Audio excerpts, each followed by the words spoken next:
ये लड़की क्या बदतमीजी है ये? दर्द हुआ ना, चोट लगती है तो दर्द होता है बाबू।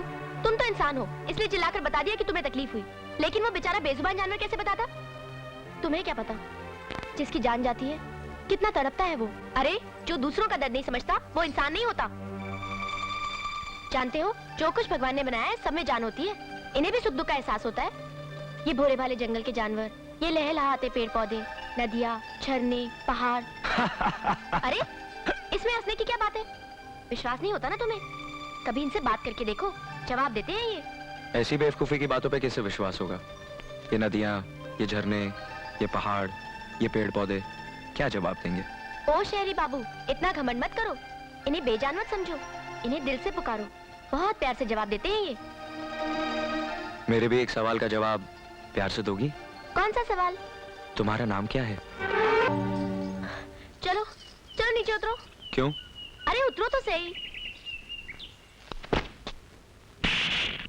अब पूछो कि हमने दूसरा थप्पड़ क्यों मारा? ये हमने गुस्से में नहीं मारा, ये हमने इसलिए मारा ताकि तुम्हें पहला थप्पड़ याद रहे।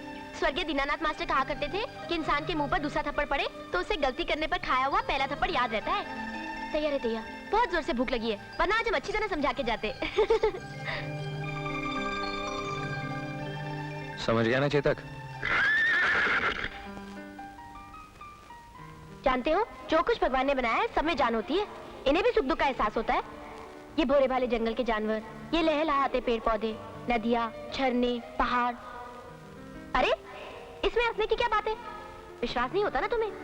कभी इनसे बात करके देखो, जवाब देते हैं ये।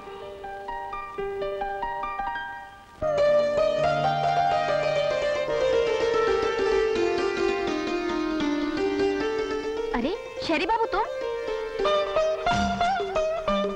तैयार है दैया, एक ही थप्पड़ में हमारी बात समझ गए। अरे हम तो स्वर्गीय दीनानाथ मास्टर हो गए। स्वर्गीय? तुमने कल भी यही बात कही थी। भला ये दीनानाथ मास्टर है कौन जो स्वर्गीय होने के बाद भी तुम्हारी जुबान पर बैठे हुए हैं? वो तो हमें भी नहीं मालूम, पर तुम एक बात तो बताओ कि तुम्हें हमारी बात इतनी जल्दी कैसे समझ में आ गई? तुम्हारे करारे थप्पड़ की वजह से। वो तो आनी ही थी, शुक्र करो एक ही थप्पड़ में आ गई। दैया रे दैया, जानना पहचान बात करते ही चले जा रहे हो। जान पहचान तो कल ही हो गई थी, उस बेचारे जानवर की वजह से। वैसे लगता है कि तुम अब भी मुझसे नाराज हो। नाराज तो थे हम, फिर हमने सोचा पल्लवी, ये शहरी बाबू तो तेरी तरह जानवरों से प्यार करने लगा है, तो कर दे दुश्मनी खत्म, सो कर दी। अब हम ये सोच रहे हैं कि तुम्हें क्या कह के पुकारे। मेरा नाम राजा है। हमने पूछा तुम्हारा नाम, राजा हो या गंगू तेली, हमें क्या लेना देना? तुम बोलते बहुत हो। वैसे हम ये सोच रहे हैं कि तुम्हें साथी कह के पुकारे। साथी? साथी का मतलब समझते भी हो कि नहीं? नहीं, समझा दो ना। ओफो, क्या क्या समझाना पड़ेगा तुम्हें। साथी का मतलब होता है जन्म जन्म साथ निभाने वाला, जिसके साथ रहने को जी चाहे, जिससे बातें करने को जी चाहे, और जिसके मुंह पर थप्पड़ मारने को जी चाहे।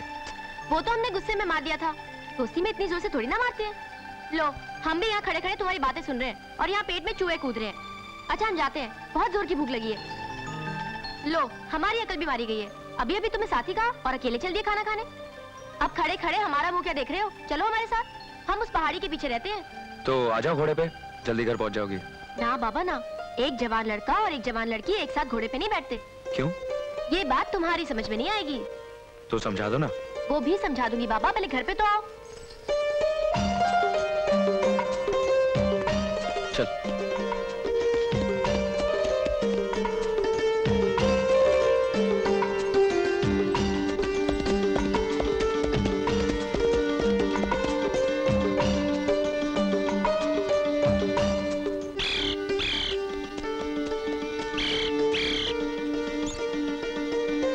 अरे साथी अंदर आ जाओ।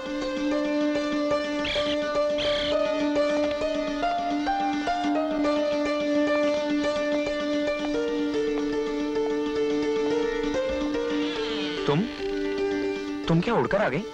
तो क्या तुम समझते हो कि तुम्हारा घोड़ा ही हवा से बातें कर सकता है? जानते नहीं, जवान लड़कियां हवा की तरह इधर उधर घूमती है, जैसे कि तितलियां। ओह, तो ये आपके स्वर्गीय दीनानाथ मास्टर ने कहा होगा। अरे तुम्हें कैसे मालूम? वैसे ये बात तो बाबा बताते हैं। तुम्हारे बाबा और मास्टर जी की कही हुई बातें इलाके के सब लोग जानते हैं। हाँ, सो तो है। अरे तुम अभी तक खड़े हो, बैठो ना साथी। ये देखो, हमारे बाकी मीठे मीठे फल। खाओ ना। अब बताओ कि एक जवान लड़का और एक जवान लड़की एक साथ घोड़े पर क्यों नहीं बैठ सकते? तुम तो एकदम बुद्धू हो। स्वर्गीय दीननाथ मास्टर कहते थे कि शादी से पहले लड़का लड़की से टकराता है तो क्या होता है? बिजली कड़कती है, फिर बेचैनी होती है, फिर दिल पे अधिकार नहीं रहता, फिर दिल ऐसी जगह ले जाता है जहाँ से अकेले लौट नहीं सकते। ऐसा क्यों होता है पल्लवी? लो, अब ये भी मुझे बताना पड़ेगा। दैया रे दैया, कैसे बेशर्मो अनाड़ी कहीं के। उन दोनों में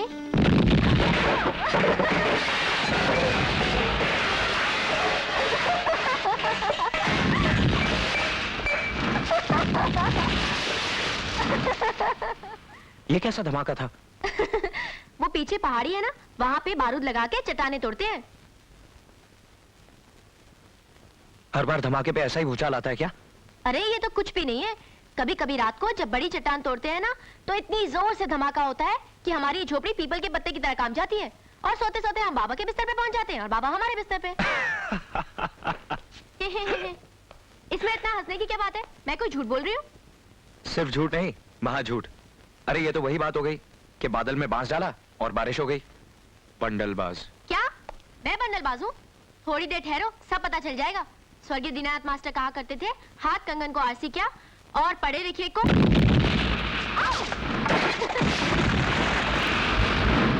अब समझ में आई फारसी? हाँ, अच्छी तरह से। तो इसी बात पे हम तुम्हें गर्मा गर्म चाय पिलाते हैं, वरना बाबा आ गए तो कहेंगे मेहमान को चाय तक नहीं पिलाई। पल्लवी बेटे। लो, बाबा आ गए। बड़ी लंबी उम्र है हमारे बाबा अरे की। किसके साथ बड़बड़ कर रही है बिटिया? नमस्ते जी। जीते रहो बेटे। कहीं ये वो नौजवान तो नहीं जिसके गाल पे कल तूने चांटा मारा था? चुप रहो ना बाबा, बेचारी को क्यों याद दिला रहे हो? उसका गाल दुखने लगेगा। हाँ हाँ, और इसी के लिए तूने मेरी रात भर नींद हराम कर दी थी। हाँ बेटे, ये रात भर तुम्हारे बारे में बड़बड़ाती रही। मैं तो मुंह फेर के सो गया और ये पगली समझी कि मैं हिरण की और तुम्हारी कहानी सुन रहा हूँ। इसका मतलब बाबा तुमने हमें उल्लू बनाया? नहीं नहीं, मैंने नहीं, ऊपर वाले ने। बाबा। अरे मेरी भोली बिटिया, तू अच्छा एक काम कर, ये ले, शनिवार को डाकखाने में जमा करा देना। एक मिनट एक मिनट एक मिनट एक मिनट, मुझे दे। तू भूल जाएगी, मैं खुद ही जमा करा दूंगा। हम तुम्हारी तरह भुलक्कड़ थोड़ी हैं। अब खाने के समय कोई काम दोगे तो भूल ही जाएंगे ना। लाओ पैसे। हाँ, लेकिन याद करके बेटे जमा करा देना। हाँ करा देंगे। और हाँ बेटे, तुमने कुछ खाया वाया कि नहीं? नहीं शुक्रिया, मैं चलूंगा। ठीक है बेटे, जैसी तुम्हारी इच्छा। Okay sir. बेटे जाओ, मेहमान को बाहर तक छोड़ाओ। हाँ चलो।